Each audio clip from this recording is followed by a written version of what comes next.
I'm going to explain to you what Das Boot is as an ideology and why it's important to theory as a management of capital under an excess government.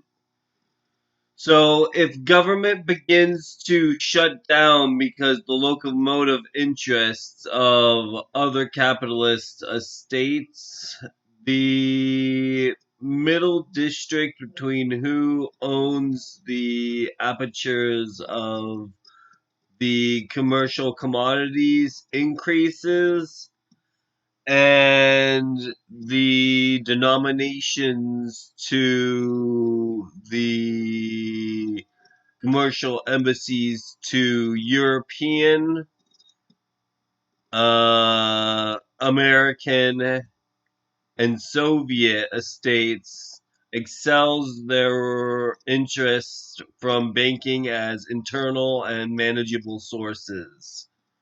So if a complementary estate were to create a housing district which manages houses in other nations, there would be financiers, and these financiers would have laws that assemble themselves on a district that denounce the district as if it has a trademark.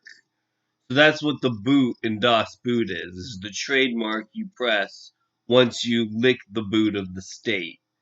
So there are many boot ideologies. Most of them have to do with what you're managing as an asset.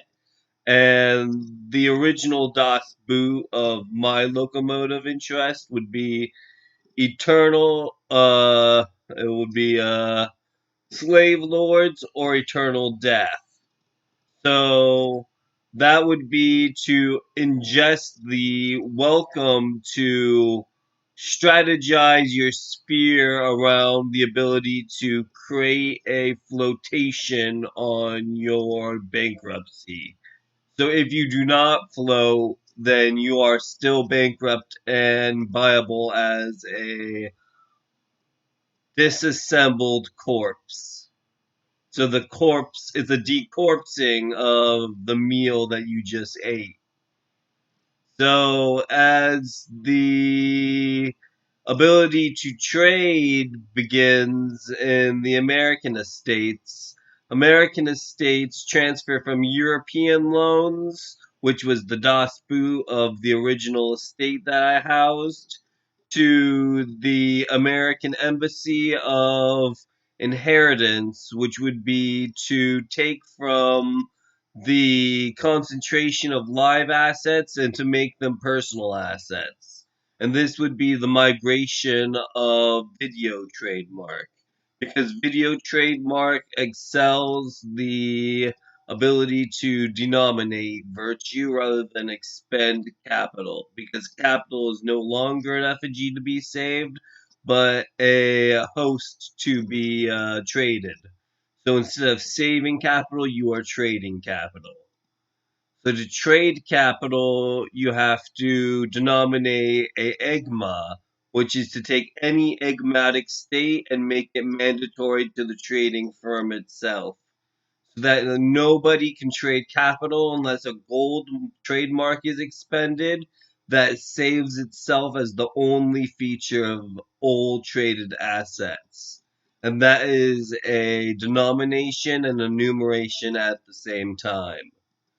So if you don't have this coinage in two-part systems, there is no ego to be formed from the abseilance to remove Congress from your personal fiction of maintaining balance. So balance is not formed, and the Soviet transition between consenting adults of polytheistic beliefs in trademark removal and trademark congregation, which would be to sell the managerial class into consenting and non consenting parties and to limit consenting adults to balances that remove themselves from potentiality of incitement. and that would be the ability to create money. And money is traded on these inherent balances to remove the absolute of Congress, which is to be regulated as such as a balancing act of Senate. So Senate would be traded by Congress rather than balanced by the Senate itself.